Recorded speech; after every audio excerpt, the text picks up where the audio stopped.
Good morning everyone. Kung tayo ay papauwi na ng ating bansa, nagaling tayo dito sa abroad, kailangan nating balutin ng plastic wrap ang ating mga bagahe para iwas disgrasya at walang manakaw sa ating bagahe. Kagaya nito sa nakikita ko dito sa airport na galing siyang Canada, papauwi ng Pilipinas.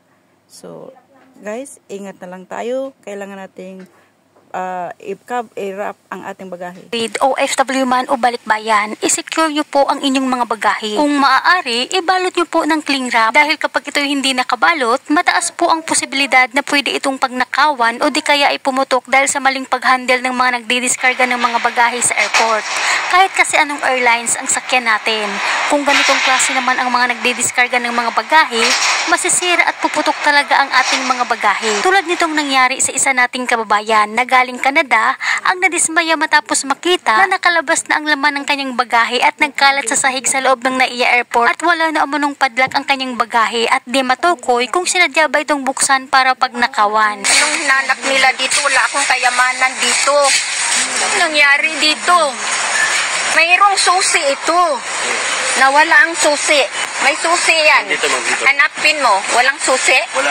Oh. Ma'am, ito nakatali. May susi yan. Nakatali na lang. Oh, may susi yan. Bakit nagkaganyan? Ha? Ano nangyari dito? Nakasusi ito eh. May susi ito. Wala na oh. Oh, ayan. Ang susi nawala.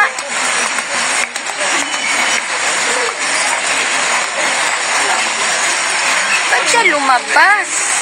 Ma'am, sobrang dami po ng laman. Baka nabukas po yan.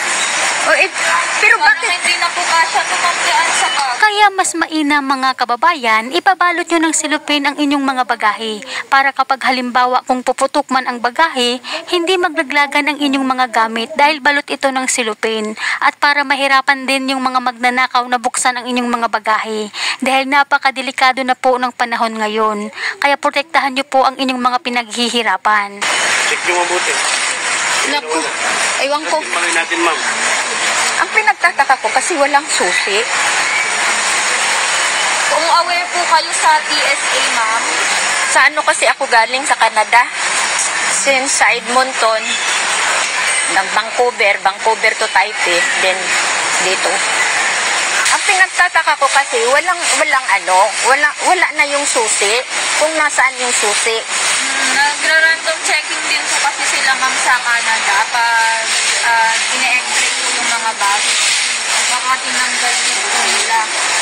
Ano na lang, Brad. Pakipasok. Please lang. Ma'am, dito ka muna, ma'am, ha. Samahan mo ako, ma'am, ha. Kasi gusto kong makita mo. At ipapaliwanag natin siya. Kasi yung anak ko ang nagpapadala. Hindi ko kasi alam kung anong mga laman yan. Wala. Basta sila lang nagbalot doon.